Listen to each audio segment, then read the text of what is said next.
ಕೃಷ್ಣ ಕೃಷ್ಣ ಹರೇ ಹರೇ ಹರೇ ರಾಮ ರಾಮ ರಾಮ ಹರೇ ಹರೇ ಹರೇ ಕೃಷ್ಣ ಕೃಷ್ಣ ಕೃಷ್ಣ ಹರೇ ಹರೇ ಹರೇ ರಾಮ ರಾಮ ರಾಮ ಹರೇ ಹರೇ.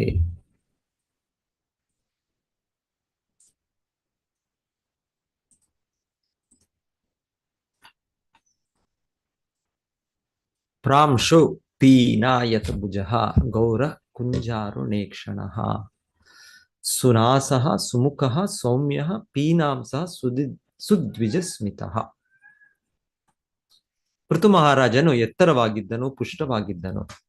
ನೀಳವಾಗಿ ತುಂಬಿಕೊಂಡ ತೋಳುಗಳಿಂದಲೂ ಗೌರವರ್ಣದಿಂದಲೂ ಉದಯ ಕಾಲದ ಸೂರ್ಯನಂತೆ ಪ್ರಕಾಶಮಾನವಾದ ಕಣ್ಣುಗಳಿಂದಲೂ ಅವನು ಶೋಭಿಸುತ್ತಿದ್ದನು. ಅವನ ಮೂಗು ನೇರವಾಗಿದ್ದಿತ್ತು,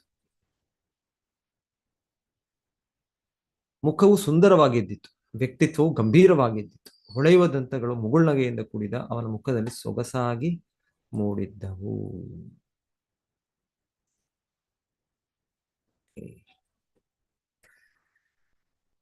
ಪೃಥು ಮಹಾರಾಜರು ಅವರ ಈ ಕೆಲವು ಶ್ಲೋಕಗಳು ಈಗ ಅವರ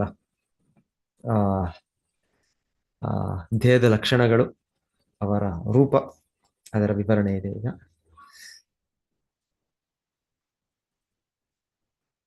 ಮೊದಲಿಗೆ ಅವರು ಭಗವಂತನ ಶಕ್ತ್ಯಾವೇಶ ಅವತಾರ. ಅವರು ಏನು ಭೌತಿಕ ಜಗತ್ತಿನಲ್ಲಿ ಬದ್ಧ ಜೀವಿ ಅಲ್ಲ ಅವರು.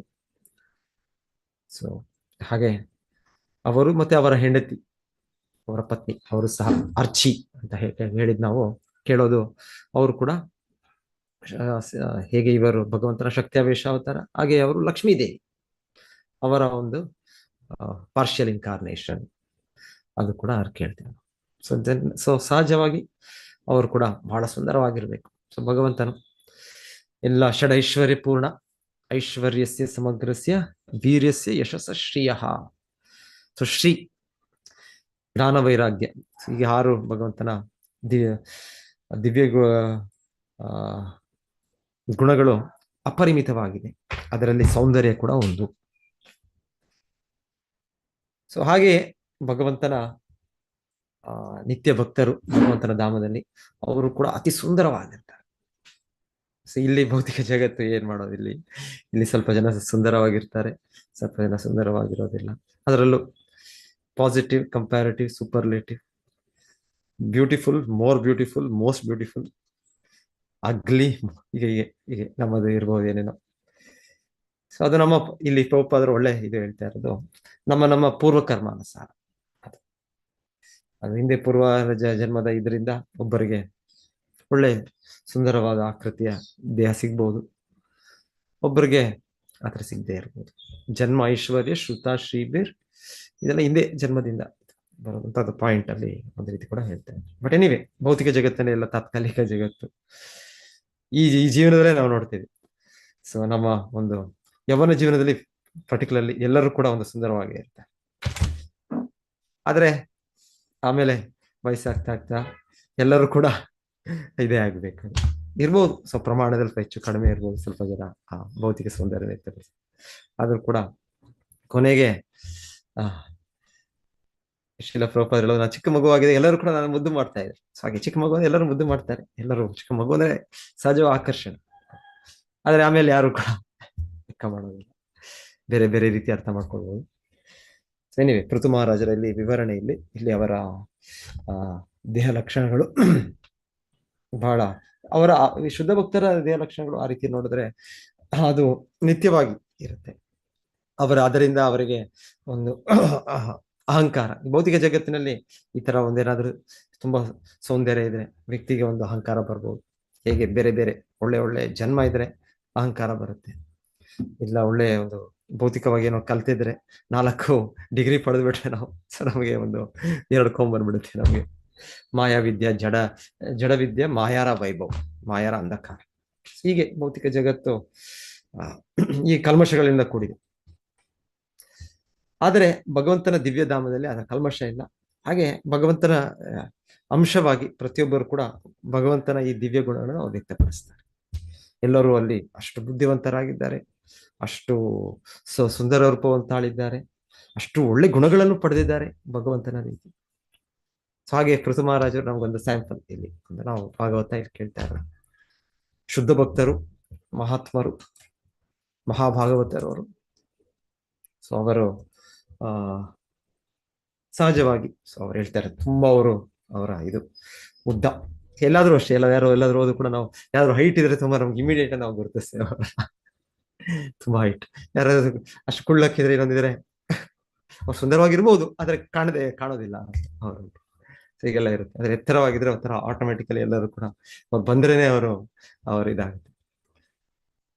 ಶಿಲಾ ಪ್ರಭುಪಾದ ಪ್ರಭುಜಿ ಇದ್ದಾರೆ, ಮತ್ತೆ ಇವರು ಇದ್ದಾರೆ ಮುರಳೀಧರ್ ಪ್ರಭುಜಿ. ಹೈಟ್, ಬಹಳ ಹೈಟ್. ಸೊ ಪ್ರಭುಪಾದರು ಹೇಳೋದು ಚೈತನ್ಯ ಮಹಾಪ್ರಭು ಕೂಡ ಬಹಳ ಎತ್ತರ. ಚೈತನ್ಯ ಮಹಾಪ್ರಭುಗಳ ಕೈಗಳು ಇದು ಎಲ್ಲ ವಿವರಣೆ ಎಲ್ಲ ಕೃಷ್ಣನೇ ಸ್ವಯಂ ಕೃಷ್ಣನೇ ಚೈತನ್ಯ ಮಹಾಪ್ರಭು. ಒಂದು ಅವ್ರ ಪ್ರಭುಪಾದ ಲೆಕ್ಚರ್ ಕೊಡ್ತಾ ಇರ್ತಾರೆ ಅನ್ಸುತ್ತೆ. ಸೊ ಆ ಸಮಯದಲ್ಲಿ ಪ್ರಭುಪಾದರು ಅವ್ರ ಶಿಷ್ಯರೊಬ್ಬರು ಬರ್ತಾರೆ ಒಳಗೆ. ಯಾರು? ಜಯಾನಂದ ಗೋಸ್ವಾಮಿ, ಶಿಲ ಪ್ರಭುಪಾದರ ಅಮೆರಿಕನ್ ಶಿಷ್ಯರು ಅವರು. ಈಗಲೂ ಕೂಡ ನಮ್ಮ ಎಲ್ಲ ರಥಯಾತ್ರೆಗಳಲ್ಲಿ ಅವರ ಚಿತ್ರವನ್ನ ಪ್ರಭುಪಾದರ ಆದೇಶದ ಮೇಲೆ ಅಲ್ಲಿ ರಥದ ಮೇಲೆ ಇಡ್ತಾರೆ. ಯಾಕಂದ್ರೆ ಪ್ರಭುಪಾದರ ಆದೇಶದ ಮೇಲೆ ಅವರು ಹಲವು ಕಡೆ ಅಲ್ಲಿ ರಥಗಳನ್ನು ಅವರೇ ಇಂಜಿನಿಯರ್ ಆಕ್ಚುಲಿ ಅವರಾಗಿ ಮತ್ತೆ ಅವರ ಜ್ಞಾನದಿಂದ ರಥಗಳನ್ನ ತಯಾರಿ ಮಾಡಿದ್ರು. ಪರ್ಟಿಕ್ಯುಲರ್ ಕೊನೆಗೆ ಅನ್ಸುತ್ತೆ ಅವ್ರಿಗೆ ಕ್ಯಾನ್ಸರ್ ಇತ್ತು 1976 ಆ ಟೈಮಲ್ಲಿ. ಅಷ್ಟರು ಆದ್ರೆ ಪ್ರಭುಪಾದರು ಅಲ್ಲಿ ನ್ಯೂಯಾರ್ಕ್ ಇಂದ ಶುರು ಮಾಡಿದ್ರು ಕೂಡ ರಥಯಾತ್ರೆ ಅಲ್ಲಿ ರಥಯಾತ್ರೆ ಆಗಿರ್ಲಿಲ್ಲ. ರಥಯಾತ್ರೆ ಪ್ರಾರಂಭ ಆಗಿದ್ದು ಸ್ಯಾನ್ ಫ್ರಾನ್ಸಿಸ್ಕೋ ಇಂದ. ಸೊ ನಂತರ ಬೇರೆ ಬೇರೆ ಎಲ್ಲ ನಗರ, ಲಂಡನ್ ಎಲ್ಲ ಕಡೆ ಆಯ್ತು, ಆದ್ರೆ ನ್ಯೂಯಾರ್ಕ್ ಅಲ್ಲಿ ಆಗಿರ್ಲಿಲ್ಲ. ಸೊ ಪ್ರಭುಪಾದರು ಹೇಳ್ತಾರೆ ಇದಾಗ್ಬೇಕು ನ್ಯೂಯಾರ್ಕ್ ಅಲ್ಲಿ, ಅದು ಮೋಸ್ಟ್ ಇಂಪಾರ್ಟೆಂಟ್ ಸಿಟಿ ವಿಶ್ವದಲ್ಲೇ, ಅದು ಮೋಸ್ಟ್ ಇಂಪಾರ್ಟೆಂಟ್, ಅದು ಮುಖ್ಯವಾದ ಇದು, ಅಲ್ಲಿ ನಮ್ಮ ರಥ ನಡೀದೆ, ಇದಾಗ್ಬೇಕು. ಸೊ ಅವ್ರು ಹೇಳ್ತಾರೆ ಇವ್ರಿಗೆ ಆರೋಗ್ಯ ಕೂಡ ಇದಾಗಿದೆ ಇವ್ರಿಗೆ, ಆದರೂ ಇದರಲ್ಲೂ ಕೂಡ ಅವರು ರಥವನ್ನು ದಿನ ರಾತ್ರಿ ಹಗಲು ರಾತ್ರಿ ಇದು ಮಾಡಿ ಅವ್ರು ಮಾಡ್ತಾರೆ. ಆಮೇಲೆ ಪ್ರಭುಪಾದರ ತುಂಬಾ ಶುದ್ಧ ಭಕ್ತರು, ಪ್ರಾಮಾಣಿಕ ಭಕ್ತರು. ಸೊ ಪ್ರಭುಪಾದರು ಇದರಲ್ಲೇ ಅವರು ಕೂಡ ದೇಹವನ್ನು ತ್ಯಜಿಸ್ಬಿಡ್ತಾರೆ 1976, ಶಿಲ ಪ್ರಭುಪಾದ 1977.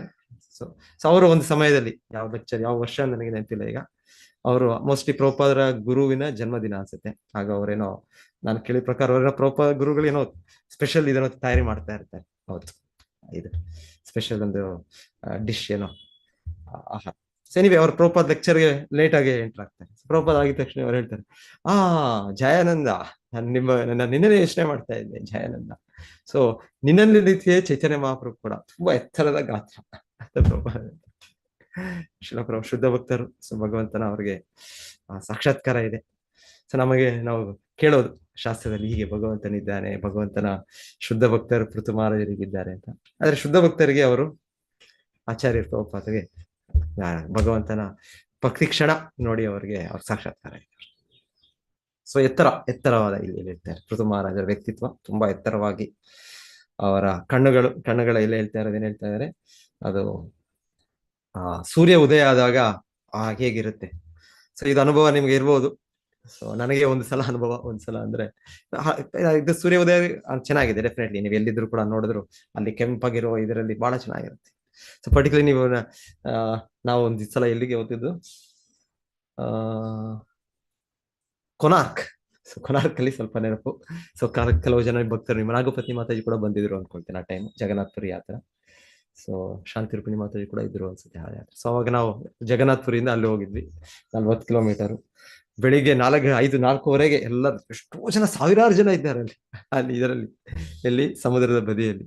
ಯಾಕಂದ್ರೆ ಅಲ್ಲಿಂದ ಆ ಕಡೆಯಿಂದ ಸೂರ್ಯ ಉದಯ ಆಗೋದು ಅಷ್ಟು ಚೆನ್ನಾಗಿ, ಅಷ್ಟು ಸುಂದರವಾಗಿದೆ ನೋಡೋದು.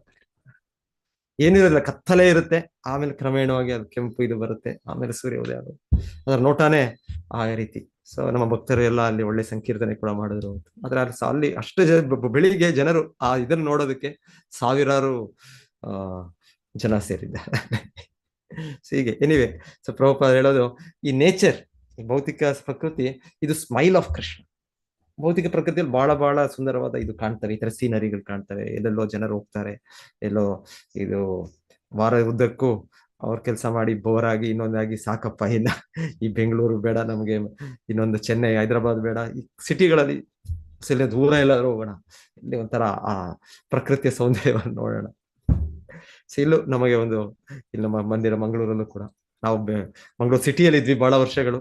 ಅಲ್ಲಿ ಬಹಳ ಏನ್ ಮಾಡೋದು, ಟ್ರಾಫಿಕ್ ಇಲ್ಲ ಬೆಂಗಳೂರು ಅಷ್ಟು, ಆದ್ರೂ ಕೂಡ ಅಷ್ಟು ಇದಿಲ್ಲ. ಅಲ್ಲಿ ಕೇವಲ ನಾವು ನಾಯಿಗಳ ಸದ್ದು ಮತ್ತೆ ಕಾಯಿಗಳ ಸದ್ದು ಕೇಳ್ತಾ ಇದ್ವಿ. ಆದ್ರೆ ಇಲ್ಲಿ ಎಷ್ಟು ಚೆನ್ನಾಗಿದೆ, ಇಲ್ಲಿ ನಾವು ಇಲ್ಲಿ ದೇವಸ್ಥಾನ ಪರಿಸರ, ಕೃಷ್ಣ ಕೃಪೆಯಿಂದ ಇಲ್ಲಿ ನವಿಲುಗಳಿವೆ, ತರ ತರದ ಹಕ್ಕಿಗಳಿವೆ, ಗೋಮಾತೆಗಳು. ಈ ಶಬ್ದಗಳು ಕೂಡ ಎಷ್ಟು ಒಂದು ಪ್ರಾಕೃತಿಕವಾಗಿ ಸಹಜವಾಗಿ ಅಷ್ಟು ವಾತಾವರಣ ಸೌಂದರ್ಯವನ್ನು ಸೃಷ್ಟಿ ಮಾಡುತ್ತೆ, ಮನಸ್ಸಿನ ಇದನ್ನು ಶಾಂತಿಯುತವಾಗಿ ಸತ್ವಗುಣವನ್ನು ಮೂಡಿಸುತ್ತೆ. ನಿಜವಾಗ್ಲೂ ಇದು ಹೀಗೆ ಪ್ರಕೃತಿ. ಸೊ ಈ ಪ್ರಕೃತಿಯಲ್ಲಿ ಎಷ್ಟು ನಾವು ಸೌಂದರ್ಯವಾದ ಇದನ್ನ ಇಲ್ಲಿ ನೋಡ್ತೇವೆ. ಆದ್ರೆ ಆಚಾರ್ಯರು ಹೇಳ್ತಾರೆ ಇದು ಕೇವಲ ಭಗವಂತನ ಒಂದು ಏನೋ ಒಂದು ಚಿಕ್ಕ ಅಂಶದ ಒಂದು ಸೂಚನೆ ಅಷ್ಟೆ, ಏನೋ ಸ್ವಲ್ಪ ಸಂಕೇತ ಅಷ್ಟೇ. ಇನ್ನು ಇಂಟರ್ನೆಟ್ ಏನೋ ಕೇಳಿಸ್ತಾ ಇದೆಯಾ ನಾನು ಮಾತಾಡೋದು? ಏನು? ಹರೇ ಕೃಷ್ಣ. ಕೇಳಿಸ್ತದೆ. ಓಕೆ ಓಕೆ, ಇಲ್ಲ ಏನು ತೊಂದರೆ ಆಗ್ಲಿಲ್ಲ. Okay yes. ಓಕೆ, ಸೊ ಹಾಗೆ ಪ್ರಕೃತಿಯಲ್ಲಿ ಬಹಳ ಸೀನಿಕ್ ಬ್ಯೂಟಿ ಎಲ್ಲ ಈ ತರ ಎಲ್ಲ ಇದೆ. ಜನರಲ್ಲೆಲ್ಲೋ ಹೋಗ್ತಾರೆ, ಎಲ್ಲೆಲ್ಲೋ ಇದು ಬೆಟ್ಟಗಳು, ಜೋಗ್ ಫಾಲ್ಸ್, ಇದು ಎಷ್ಟೆಷ್ಟೋ ಕಿಲೋಮೀಟರ್, ಅದನ್ನ ಎಂಜಾಯ್ ಮಾಡಿ. ಕಾಶ್ಮೀರಲ್ಲಿ ಪಹಲ್ಗಾಮ್ ಪಾಪ ಅದು ಲಾಸ್ಟ್ ವರ್ಷ ಅದಾಯ್ತು, ಅದು ಅನಾಹುತ ಆಯ್ತು. ಸೊ ಜನರೆಲ್ಲ ಯಾಕೆ ಹೋಗಿದ್ದು ಅಷ್ಟು ದೂರ? ಓ ಅಲ್ಲಿ ಕಾಶ್ಮೀರಲ್ಲಿ ಅಷ್ಟು ಚೆನ್ನಾಗಿದೆ, ಅಷ್ಟು ಒಂದು ನೇಚರ್ ಅಲ್ಲಿ ಇಷ್ಟು ಚೆನ್ನಾಗಿದೆ, ಎಷ್ಟು ದೂರದ ಪಾಪ ಹೋಗಿದ್ದು. ಅಲ್ಲಿ ನೋಡಿದ್ರೆ ಅಲ್ಲೇನೋ ಅಲ್ಲಿ ಉಗ್ರಗಾಮಿಗಳು ಮಾಡಿತ್ತು. ಸೊ ಈ ರೀತಿಯಲ್ಲಿ ಆಗುತ್ತೆ ಭೌತಿಕ ಜಗತ್ತು. ಆದರೆ ಇದರಿಂದ ಇದು ಕೇವಲ ಒಂದು ಭಗವಂತನ ದಿವ್ಯ ಸೌಂದರ್ಯದ ಸ್ವಲ್ಪ ಇದು ಅಷ್ಟೇ.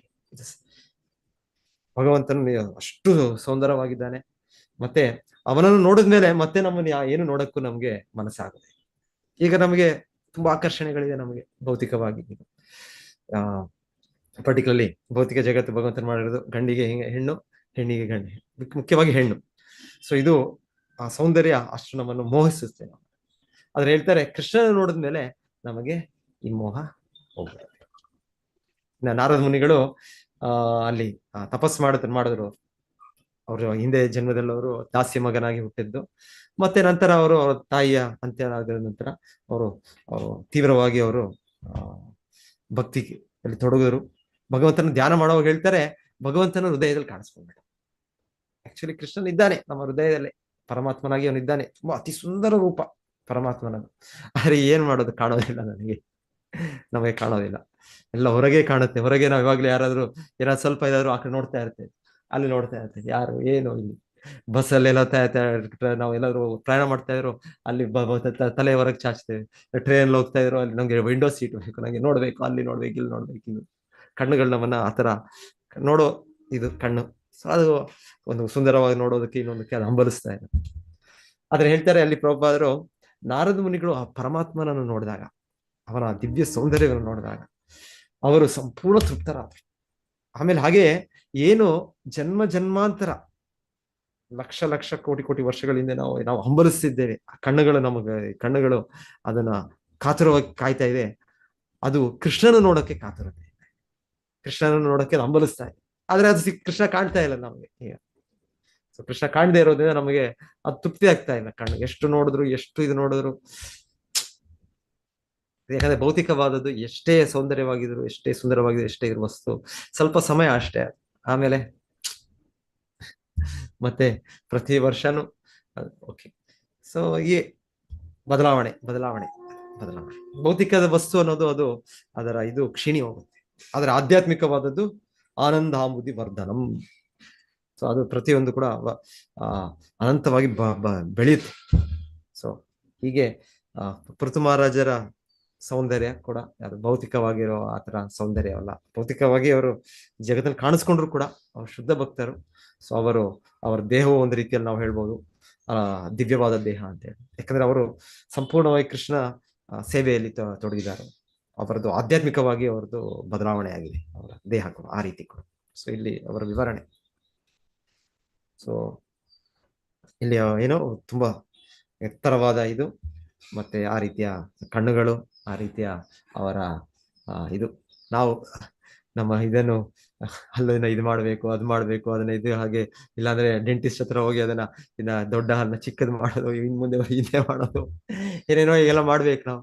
ಇದೆಲ್ಲ ಇಲ್ಲ, ಇದು ಸಹಜವಾಗಿ ಈ ತರ ಇಲ್ಲಿ ಹೇಳ್ತಾ ಇದ್ದಾರೆ. ಇಲ್ಲಿ ಇವ್ರಿಗೆ ಅಷ್ಟು ಸುಂದರವಾದ ಅಲ್ಲಿ ಶಿಲ ಪ್ರಭುಪಾದರು ಇನ್ನೊಂದು ಪಾಯಿಂಟ್ ಅಲ್ಲಿ ಹೇಳ್ತಾ ಇದ್ದಾರೆ, ಸಾಮಾನ್ಯವಾಗಿ ಕ್ಷತ್ರಿಯರು ಬಹಳ ಸುಂದರವಾಗಿರ್ತಾರೆ ಅಂತ ಹೇಳ್ತಾರೆ. ಕ್ಷತ್ರಿಯ ಬ್ರಾಹ್ಮಣ, ಕ್ಷತ್ರಿಯ, ವೈಶ್ಯ, ಶೂದ್ರ. ಸೊ 4 ವರ್ಗದ ಜೀವಿಗಳು.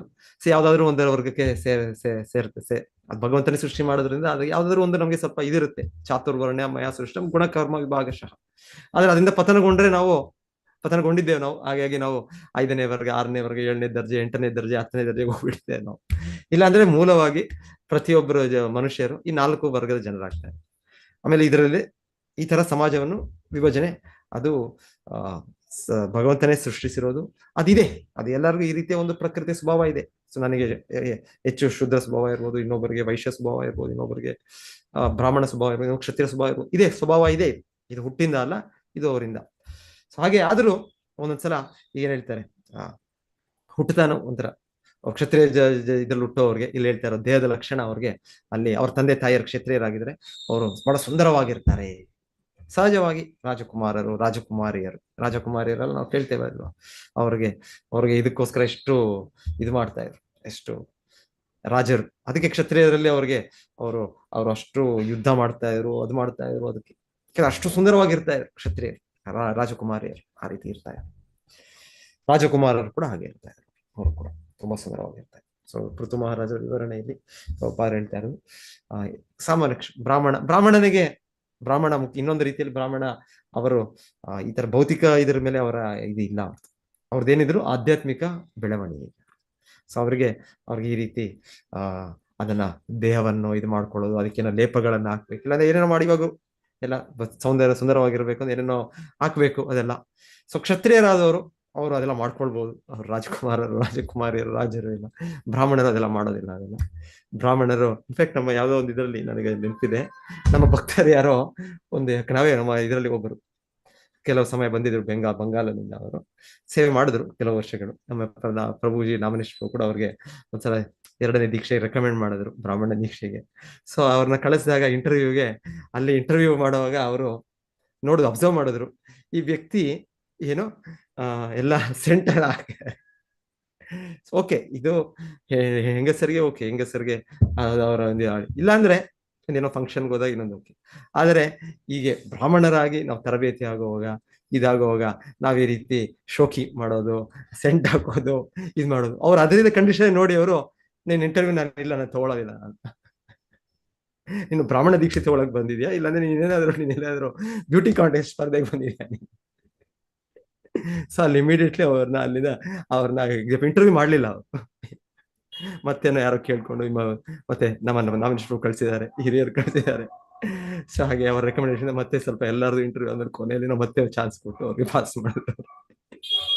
ಸೊ ಹೀಗೆ ಬ್ರಾಹ್ಮಣನಾದ ವ್ಯಕ್ತಿ ಅವರು ದೇಹದ ಸೌಂದರ್ಯ, ಅದ್ರ ನನಗೆ ಒಳ್ಳೆ ಬಟ್ಟೆ ಬೇಕು, ನನಗೆ ಈ ರೀತಿನೇ ಆಗಿರ್ಬೇಕು, ಆ ರೀತಿನೇ ಆಗಿರ್ಬೇಕು ಅರ್ಥ ಇಲ್ಲ. ಅವರಿಗೆ ದೇಹದ ಇದ್ರ ಬಗ್ಗೆ ಚಿಂತನೆ ಇಲ್ಲ. ಅವರು ಆಧ್ಯಾತ್ಮಿಕತೆಯಲ್ಲಿ ತೊಡಗಬೇಕು.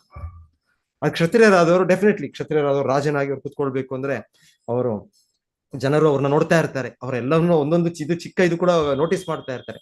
ಆಗಿರೋ ಡೆಫಿನೆಟ್ಲಿ ಅವ್ರು ಒಳ್ಳೆ ಬಟ್ಟೆ ಇರಬೇಕು, ಒಳ್ಳೆ ಅವರ ಆಭರಣಗಳಿರ್ಬೇಕು, ಅವ್ರಿಗೆ ಒಳ್ಳೆ ಎಲ್ಲವೂ ಕೂಡ. ಹಾಗೆ ಆ ರೀತಿ ಅವ್ರು ಡೆಫಿನೆಟ್ಲಿ ಅವ್ರಾಗ ಆ ರೀತಿ ಅದನ್ನ ನೋಡ್ಕೊಳ್ತಾರೆ, ದೇಹವನ್ನು ಅವ್ರು ಮಾಡ್ಬೇಕಾಗತ್ತೆ. ಮತ್ತೆ ಮಾಡೋರು ಇದ್ದಾರೆ ಅವ್ರಿಗೆ, ಅಲ್ಲಿ ಎಷ್ಟೋ ಜನ ಸೇವಕರಿದ್ದಾರೆ ಅವ್ರಿಗೆ. ಸೊ ಆ ರೀತಿ ಅವ್ರಿಗೆ ಅದು ವಸ್ತ್ರ ಆ ರೀತಿ ನಡೆಯುತ್ತೆ. ಕಂಸ ಕೇಳ್ತೇವಲ್ಲ ನಾವು, ಕೃಷ್ಣ ಇದಕ್ಕೆ ಹೋದಾಗ ಮಥುರಾನ ಪ್ರವೇಶ ಮಾಡಿದಾಗ ಕಂಸನಿಗೆ ಬಟ್ಟೆ ತಗೊಂಡು ಹೋಗ್ತಾ ಇದೆ. ಯಾರೋ ಒಬ್ಬ ಧೋಬಿ ಇರ್ತಾರೆ, ಅವರು ಐರನ್ ಮಾಡ್ಕೊಡ್ತಾರೆ. ಮತ್ತೆ ಅಷ್ಟು ಚೆನ್ನಾಗಿ ಏನು ಆ ಬಟ್ಟೆ ಮೇಲೆ ಒಂದು ಇದು ಕೂಡ ಇರೋದಿಲ್ಲ, ಅಷ್ಟು ಸ್ವಚ್ಛವಾಗಿರುತ್ತೆ. ಸೊ ಕೃಷ್ಣ ಬಲರಾಮ ನೋಡಿದ ತಕ್ಷಣ, ಆ ಬಟ್ಟೆ ನೋಡಿದ ತಕ್ಷಣ ಕೃಷ್ಣ ಬಲರಾಮರು ಅವ್ರಿಗೆ ಭಗವಂತನದೇ ಎಲ್ಲವೂ, ಆದ್ರೆ ಅವರು ಚಿಕ್ಕ ಮಕ್ಕಳಾಗೆ ತುಂಬಾ ಚೆನ್ನಾಗಿದೆ, ನೀವು ತಗೊಂಡೋಗ್ತಾ ಇರೋ ವಸ್ತ್ರಗಳು, ಅದು ನಮ್ಗೆ ಕೊಡ್ಬೋದಾ ಅಂತ ಕೃಷ್ಣ ಕೇಳಿದ್ದು. ಸೊ ಅವಾಗ ಏನ್ ಹೇಳ್ತಾರೆ, ಅವನು ಕೊಟ್ನ ಕೃಷ್ಣನಿಗೆ ಆ ಬೆಸ್ಸನೋ ಯಾರೋ ಕೊಡಲ್ಲ ಪ್ರಭುಜಿ, ಮಹಾರಾಜ ತಗೊಂಡೋಗ್ತಾರ ಅದೊಂದು ಕೊಡ್ಬೇಕಲ್ಲ, ಅವ್ರು ಯಾಕೆ ಕೊಡ್ಲಿಲ್ಲ? ಮಹಾರಾಜಕ್ಕೆ ತಗೊಂಡೋಗ್ತಾ ಇರೋ, ಓಕೆ, ರಾಜನಿಗೆ ಸಂಬಂಧಪಟ್ಟಿದ್ದು, ರಾಜನಿಗೆ ಸಂಬಂಧಪಟ್ಟದ್ದು, ಹೌದು. ಆಮೇಲೆ ಅವರು ಉಪದೇಶ ಮಾಡ್ತಾನೆ ಕೃಷ್ಣನಿಗೆ, ಏನ್ ನೀನು ಹೀಗೆ ಮಾಡಿದ್ರೆ ಅಷ್ಟೇ ನಿನ್ನ, ಆಮೇಲೆ ಕಂಸ ನಿನ್ನ ಡೆಫಿನೆಟ್ ಆಯ್ತು ಅಷ್ಟೇ. ಸೊ ಇದು ರಾಜನಿಗೆ ಸೇರಿದ್ದು, ರಾಜನ ಸ್ವತ್ತು, ಅದನ್ನ ನೀನೊಬ್ಬ ಸಾಮಾನ್ಯ ಪ್ರಜೆ ನೀನು. ಸೊ ಕೃಷ್ಣನ ನೋಡ್ತಾ ಇದ್ದಾನೆ ಆ ವ್ಯಕ್ತಿ, ಆದ್ರೆ ಕೃಷ್ಣನು ಏನು ಅಂತ ಗೊತ್ತಿಲ್ಲ. ಸೊ ನಾವು ಕೃಷ್ಣನ್ ನೋಡ್ಬೋದು, ಅದೇ ಕೃಷ್ಣನ ಭಕ್ತರಾಗ್ಲಿಲ್ಲ ಅಂದ್ರೆ ನಮಗೆ ಕೃಷ್ಣನನ್ನು ಗುರ್ಸಕ್ ಆಗೋದಿಲ್ಲ. ಸೊ ಆಕ್ಚುಲಿ ಯಾರು ಈ ವ್ಯಕ್ತಿ ಧೋಬಿ? ಹಿಂದೆ ಜನ್ಮದಲ್ಲಿ ಯಾರು?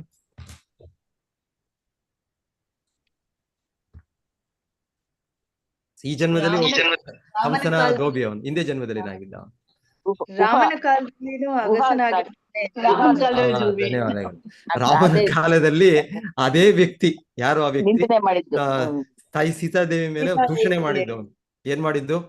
ಅವ್ರ ಹೆಂಡತಿಗೆ ಬಂದಾಗ, ಇಲ್ಲ ನಾನೇನು ರಾಮಚಂದ್ರನ, ನಾನು ಮನೆಯಿಂದ ಎಷ್ಟೋ ದಿನಗಳು ಬಿಟ್ಟು ಹೋಗ್ಬಿಟ್ಟು ಮತ್ತೆ ನೀನು ವಾಪಸ್ ಬಂದ್ರೆ ನಿನ್ನ ನಾನು ಸ್ವೀಕರಿಸೋದಕ್ಕೆ ನಾನೇನು ಆತಿರ, ನಾನಲ್ಲ, ನಾನು ತುಂಬಾ ಒಂದು ಆದರ್ಶ ವ್ಯಕ್ತಿ, ನಾನು ಗಂಡ, ನಾನು ವೈದಿಕ ಸಂಸ್ಕಾರವನ್ನು ಪಾಲನೆ ಮಾಡೋ ಧರ್ಮಿಷ್ಠ, ನಾನು ಭಗವಂತನಿಗಿಂತ ಯಾರಾದರೂ ಧರ್ಮಿಷ್ಠರಿದ್ದಾರೆ, ಆ ರೀತಿ ಆ ವ್ಯಕ್ತಿ ಹೇಳಿದ್ದು. ಸೊ ಇದು ದೊಡ್ಡ ಅಪರಾಧ, ಇದು ದೊಡ್ಡ ಭಗವಂತನ ಆ ಒಂದು ಶಿಕ್ಷೆ ಕೊಡ್ಲಿಲ್ಲ ಪ್ರಭುಜಿ. ರಾಮ ಶಿಕ್ಷೆ ಕೊಡ್ಲಿಲ್ಲ. ರಾಮ ಶಿಕ್ಷೆ ರಾಮನು ಆಯ್ತು, ಒಳ್ಳೇದಾಯ್ತು. ನಾನು ರಾಮನ ಲೀಲೆ ಒಂದ್ ರೀತಿ ನಡೆಯುತ್ತೆ. ಸೊ ಈ ರೀತಿಯೆಲ್ಲ ರಾಮನು ಅವರ ಒಂದು ಆಯೋಜಿಸ್ಕೊಂಡು ರಾಮನು ಆಯ್ತು ಸೀತಾದೇವಿಯನ್ನು ಬಹಿಷ್ಕರಿಸ್ತಾರೆ. ಎಸ್, ಹೌದು, ರಾಮ ಶಿಕ್ಷೆ ಕೊಡ್ಲಿಲ್ಲ ಶ್ರೀರಾಮಚಂದ್ರ. ಅದೇ ರಾಮಚಂದ್ರನೇ ಕೃಷ್ಣ ಯಾರು? ರಾಮಚಂದ್ರ ಬೇರೆ ಅಲ್ಲ, ಅದ್ವೈತಂ ಅಚ್ಯುತಂ ಅನಾದಿ ಅನಂತ ರೂಪಂ, ಅವನೇ ರಾಮಾದಿ ಮೂರ್ತಿಷು ಕಲಾ ನಿಯಮೇನ ತಿಷ್ಠನ್, ಅವನೇ ರಾಮಕೃಷ್ಣ, ಬೇರೆ ಅಲ್ಲ. ಇದರಲ್ಲಿ ಅವನು ಭಗವಾನ್. ಆಕ್ಚುಲಿ ಅದೇ ರಾಮಚಂದ್ರನ ಲೀಲೆ ಮತ್ತೆ ಕೃಷ್ಣ ಲೀಲೆಗಳು ಈ ತರ ವ್ಯತ್ಯಾಸ ಇರ್ತದೆ. ರಾಮಚಂದ್ರ ಅಂದ್ರೆ ಅವರು ಆದರ್ಶ ವ್ಯಕ್ತಿ, ಮರ್ಯಾದಾ ಪುರುಷೋತ್ತಮ, ಮಹಾರಾಜನಾದವರು ಹೇಗೆ ಪ್ರತಿಯೊಂದು ಅವರ ಪ್ರಜೆಯಿಂದ ಕೂಡ ಅವ್ರ ನಂಬಿಕೆ ಇರ್ಬೇಕು ರಾಜನ ಮೇಲೆ. ಸೊ ಆ ರೀತಿ ಅವರು ಇದ್ದಾಗ್ಲೇ ಅವರು ಆಡಳಿತ ಮಾಡಕ್ಕಾಗುತ್ತೆ. ಸೊ ಹಾಗೆ ರಾಜನು ಈ ತರ ಒಬ್ಬ ವ್ಯಕ್ತಿ ಸಂಶಯ ಪಟ್ಟ. ಶ್ರೀರಾಮಚಂದ್ರನು ಅದನ್ನು ಹೋದಾಗ ಒಂದು ವೇಷ ಬದಲಾವಣೆ ಕೇಳಿದ್ದು. ಈ ರೀತಿ ಸಮಾಜದಲ್ಲಿ ಈಗ ನನ್ನ ಪ್ರಜೆಗಳು ಆತರನೇ ಯೋಚನೆ ಮಾಡ್ತಾ ಇರ್ಬೇಕು ನನ್ನ ಬಗ್ಗೆ. ಇದು ಒಬ್ಬ ವ್ಯಕ್ತಿ, ಆಕ್ಚುಲಿ ಒಬ್ಬ ವ್ಯಕ್ತಿನೇ ಮಾಡಿದ್ದಷ್ಟೇ, ಬೇರೆ ಯಾರು ಮಾಡ್ಲಿಲ್ಲ.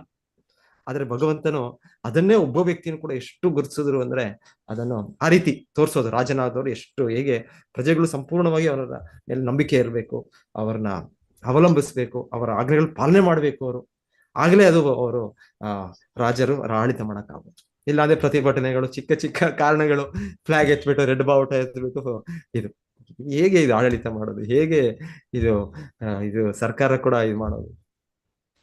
ಯಾರು ಕೂಡ ಸಹನೆ ಇಲ್ಲ, ಇನ್ನೊಂದು ಇಲ್ಲ. ಎನಿವೆ, ಸೊ ಶ್ರೀರಾಮಚಂದ್ರ ತಕ್ಷಣ ಅವರು ರಾಜನು ಹೇಗಿರ್ಬೇಕು ಅಂತ ತೋರಿಸೋದಕ್ಕೆ ಈ ತರ ಜನರು ಈ ತರ ಇರೋ ನನ್ನ ಮೇಲೆ ಇರುವಾಗ ನನ್ನ ವ್ಯಕ್ತಿತ್ವ ಈಗ ರಾಜ ಇನ್ನ ಏನ್ ಮಾಡೋದು? ರಾಜ ಬಿಟ್ಬಿಡ್ಬೇಕಿಲ್ಲ ಅಂದ್ರೆ ರಾಜ್ಯ ಬಿಟ್ಬಿಡ್ಬೇಕು? ಇಲ್ಲ, ಅದು ಆಗೋದಿಲ್ಲ. ಈಗ ಹೊಣೆಗಾರಿಕೆ ಇದೆ, ಜವಾಬ್ದಾರಿ ಇದೆ. ಸೊ ಭಗವಂತನು ಆಯ್ತು, ನನ್ನ ಹೆಂಡತಿಯನ್ನು ನಾನು ಬಹಿಷ್ಕರಿಸ್ತೇನೆ. ಸೀತಾದೇವಿನ ಎಲ್ಲಿ ಬಹಿಷ್ಕರಕ್ಕಾಗುತ್ತೆ? ಲಕ್ಷ್ಮೀನಾರಾಯಣ ಎಲ್ಲಿ ಯಾರು ಬೇರೆ ಮಾಡಕ್ಕಾಗಲ್ಲ. ಆದ್ರೂ ಲೌಕಿಕವಾಗಿ, ಭೌತಿಕವಾಗಿ ಆತರ ಕಾಣುತ್ತೆ ನಮ್ಗೆ, ಸೀತಾದೇವಿ ಹೊರಗೆ ಹೋಗ್ಬಿಟ್ರು ಅಂತ. ಇಲ್ಲ, ಸೀತಾದೇವಿ ಯಾವಾಗ್ಲೂ ರಾಮನ ಶಕ್ತಿಯವರು, ರಾಮನ ಜೊತೆಗೆ ಅವರು ಇರ್ತಾರೆ, ಅವರು ನಿತ್ಯವಾಗಿ ಅವನ ಶಕ್ತಿಯವರು. ಅವಿರಹ ಲೀಲೆಯನ್ನು ಅವರು ವ್ಯಕ್ತಪಡಿಸ್ತಾರೆ ಅವರ ಚಟುವಟಿಕೆ. ಸೊ ಮತ್ತೆ ಕೃಷ್ಣನ ಇದರಲ್ಲಿ ಕೃಷ್ಣನು ಏನ್ ಮಾಡ್ತಾನೆ? ಆ ಧೋಬಿಯನ್ನ ಕೃಷ್ಣ ಪ್ರಭುಜಿ ರಾಮನ ಅವತಾರದಲ್ಲಿ ಒಂದು ಶಿಕ್ಷೆ ಕೊಡಕ್ ಆಗಿರಲ್ಲ. ಸೊ ಈಗ ಆ ಶಿಕ್ಷೆನ ಕೊಡ್ತಾನೆ. ಶಿಕ್ಷೆ ಕೊಡ್ತಾನೆ. ಆದ್ರೆ ಶಿಕ್ಷೆ ಕೊಟ್ಟರು ಕೃಷ್ಣ ಅವ್ರಿಗೆ ಮತ್ತೆ ಮುಕ್ತಿ ಕೊಟ್ಬಿಡ್ತಾನೆ. ಕೃಷ್ಣನ ಅದು ಕೂಡ ಹೇಗೆ ಕೊಂದದ್ದು ಕೃಷ್ಣ ಅವ್ರನ್ನ? ಕೃಷ್ಣ ಬಲರಾಮ ನಡ್ಕೊಂಡು ಬರ್ತಾ ಇದಾರೆ, ರಾಮ ಆಟ ಆಡ್ಕೊಂಡು ಬರ್ತಾ ಇದಾರೆ ಅವರು ಅಲ್ಲಿ ಮಥುರೈಲಿ. ಅವ್ರ ಫ್ರೆಂಡ್ಸ್ ಎಲ್ಲ ಇದ್ದಾರೆ, ಸ್ನೇಹಿತರು.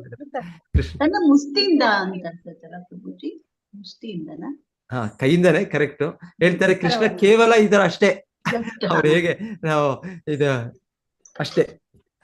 ಇಷ್ಟೇ ಕೃಷ್ಣ ಮಾಡಿದ್ದು, ಅವ್ರಿಗೆ ಸ್ಪರ್ಶ ಮಾಡಿದ್ದಷ್ಟೇ ಕೃಷ್ಣ. ಅದಕ್ಕೆ ಅವರ ತಲೆ ಯಾರಾದ್ರೂ ಈಗ ಮಾಡಕ್ಕಾಗತ್ತಾ? ಈ ತರ ಎಲ್ಲ ಮಾಡ್ಬೇಕು ಅಂದ್ರೆ ಚೂಪಾದ ಕತ್ತಿ ಬೇಕು, ಇನ್ನೊಂದು ಬೇಕು, ಏನೋ ಮಾಡ್ತಾರೆ ಈಗೆಲ್ಲ ಉಗ್ರಗಾಮಿಗಳೆಲ್ಲ ಮಾಡ್ತಾರೆ. ಆದ್ರೆ ಭಗವಂತನು ಅದೆಲ್ಲ ಏನ್ ಮಾಡೋದು ಬೇಡ. ಕೇವಲ ಅವನ ಕತ್ತಿಗೆ ಕೃಷ್ಣನು ಅವನ ಕೈಯನ್ನು ಸ್ಪರ್ಶ, ಅದೇ ಒಂದು ಕತ್ತಿ ತರ ಒಂದು ತಲೆ ಹೇಗಿರೋಯ್ತದೆ, ಎಲ್ಲೋ ಅಷ್ಟು ಫಿನಿಶ್. ಸೊ ಇದನ್ನು ಭಗವಂತನ ದಿವ್ಯ ದೇಹ, ಭಗವಂತನ ದಿವ್ಯ ಲೀಲೆಗಳು, ದಿವ್ಯ ಚಟುವಟಿಕೆಗಳು. ಓಕೆ, ಸೊ ಎನಿವೆ ನಾನು ಇಲ್ಲಿ ಡಿವಿಯೇಷನ್ ಆಯ್ತು. ಡಿವಿಯೇಷನ್ ಇದು ಸುಂದರ ರೂಪ. ಕ್ಷತ್ರಿಯರು ಬಹಳ ಸುಂದರವಾಗಿರ್ತಾ ಇದ್ರು. ಕಂಸನು ಆ ರೀತಿ, ಕಂಸನು ಕೂಡ ಅವ್ರ ಹತ್ರ ವೇಷಭೂಷಣಗಳು, ಅವರ ಇದು ಎಲ್ಲ, ಕಂಸನು ಕೂಡ ಇಲ್ಲ, ಅವರೆಲ್ಲ ಸಾಮಾನ್ಯ ಯದುವಂಶದಲ್ಲಿ ಬರೋರು, ಅವರು ಸುಂದರವಾಗಿರ್ತಾರೆ ಕ್ಷತ್ರಿಯರು. ಎನಿವೆ, ಬ್ರಾಹ್ಮಣರಿಗೆ ಇದು ಅಗತ್ಯ ಇಲ್ಲ, ಒಂದು ರೀತಿ ಬ್ರಾಹ್ಮಣರು, ಆದ್ರೆ ಅವರಷ್ಟು ಇಲ್ಲ, ಇಲ್ಲೂ ಕೂಡ. ನೆಕ್ಸ್ಟ್ ಪಾಯಿಂಟ್, ಇಂಪಾರ್ಟೆಂಟ್ ಪಾಯಿಂಟ್, ಈ ಭಾರತದಲ್ಲಿ ಶಿಲ ಪ್ರಭುಪಾದ ಹೇಳ್ತಾ ಇರೋದು, ಮನಸ್ಸು ಮುಖ ಮನಸ್ಸಿನ ಸೂಚಿ. Face is the index of the mind ಅಂತ ಹೇಳ್ತಾರೆ. ಸೊ ಇದು ಇಂಪಾರ್ಟೆಂಟ್ ಪಾಯಿಂಟ್ ಶ್ರೀಲ ಪ್ರಭುಪಾದ ಹೇಳೋದು. ಹಾಗೆ ಹಿಂದೆ ಜನ್ಮದ ಪ್ರಕಾರವಾಗಿ ನಮಗೆ ಈ ದೇಹ ಸಿಗುತ್ತೆ. ಒಬ್ಬರಿಗೆ ಸುಂದರವಾದ ದೇಹ ಸಿಗುತ್ತೆ, ಒಬ್ಬರಿಗೆ ಆ ತರ ಸಿಗೋದಿಲ್ಲ. ಯಾಕೆ ಈ ತರ ಬೇರೆ ಬೇರೆ ವ್ಯತ್ಯಾಸ ಇದೆ? ಭಗವಂತನಿದ್ದಾನೆ, ಆದ್ರೆ ಯಾಕೆ ಇದು ಒಬ್ಬರಿಗೆ ಒಳ್ಳೆ ರೀತಿ, ಇನ್ನೊಬ್ಬರಿಗೆ ಇನ್ನೊಂದು ರೀತಿ? ಯಾಕೆ ಯಾಕೆ ಅಂದ್ರೆ ಇದು ಪ್ರತಿಯೊಬ್ಬ ಜೀವಿಯು ನಾವು ಪಡೆದ ಕರ್ಮ, ನಾವು ಮಾಡಿದ ಚಟುವಟಿಕೆ. ಸೊ ಇದು ಸಾಕ್ಷಿ ಅಂತ ಹೇಳ್ತಾರೆ ಶ್ರೀಲ ಪ್ರಭುಪಾದ. ಪುನರ್ಜನ್ಮ ಆತ್ಮದ ಪ್ರವಾಸಕ್ಕೆ ಇದೆ ಈ ಬೇರೆ ಬೇರೆ ರೀತಿ ಇರೋದೇ ಅದು ಸಾಕ್ಷಿ. ಇದು ಒಂದು ಸಾಕ್ಷಿ. ಎಷ್ಟೋ ಸಾಕ್ಷಿಗಳಿದೆ ಪುನರ್ಜನ್ಮಕ್ಕೆ, ಸಾಕ್ಷಿ ಎಷ್ಟೋ ಇದೆ.